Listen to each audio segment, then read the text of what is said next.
Miller times में आपका स्वागत है। अमेरिका के पूर्व राष्ट्रपति बराक ओबामा की किताब अ प्रॉमिस लैंड में भारत के पूर्व प्रधानमंत्री मनमोहन सिंह और राहुल गांधी को लेकर पिछले हफ्ते मीडिया और देश में जबरदस्त हंगामा मचा।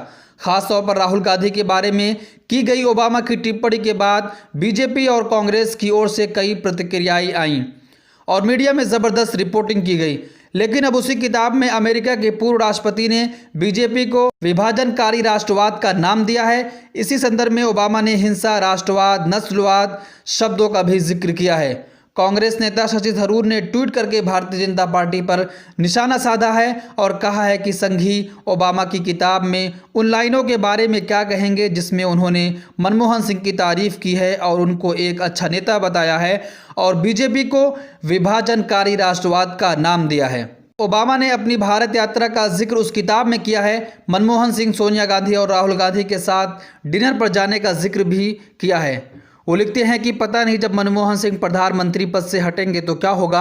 उन्होंने लिखा, क्या मां की तरफ से लिखी गई किस्मत को सही साबित करने और बीजेपी की विभाजनकारी राष्ट्रवाद के खिलाफ कांग्रेस पार्टी का दबदबा कायम रखने के लिए बैटन सफलतापूर्वक राहुल को दे दिया जाएगा। दिल्ली में कोरोना वायरस के बढ़ते मामलों को देखकर दिल्ली की केजरीवाल सरकार कुछ बड़े कदम उठाने पर सोच रही है ताकि संक्रमण को फैलने से बचाया जाए।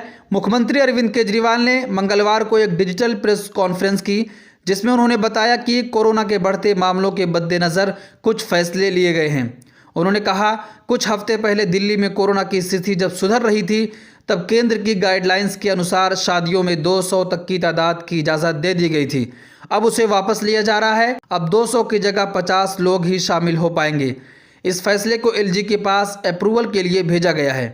उन्होंने कुछ बाज़ारों को बंद करने का प्रस्ताव रखते हुए कहा कि दिवाली के दौरान कुछ बाज़ारों में नियमों का पालन नहीं हुआ। इसे लेकर केंद्र को प्रस्ताव भेजा गया है। अगर ज़रूरत पड़े और सभी कोशिशों के बावजूद किसी बाज़ार में सोशल डिस्टेंसिंग का पालन नहीं हो रहा है और वहां हॉट स्पॉट बनने की आशंका है तो उस बाज़ार को कुछ दिन के लिए बंद करने की इजाज़त दिल्ली सरकार को दी जाए, क्योंकि केंद्र सरकार के नियम के अनुसार ऐसे फैसलों के लिए केंद्र की अनुमति जरूरी होगी। चीन के राष्ट्रपति शी जिनपिंग ने कुछ दिन पहले अपने अधिकारियों से कहा कि वो सिचुआन तिब्बत रेलवे प्रोजेक्ट को जल्द से जल्द पूरा करें।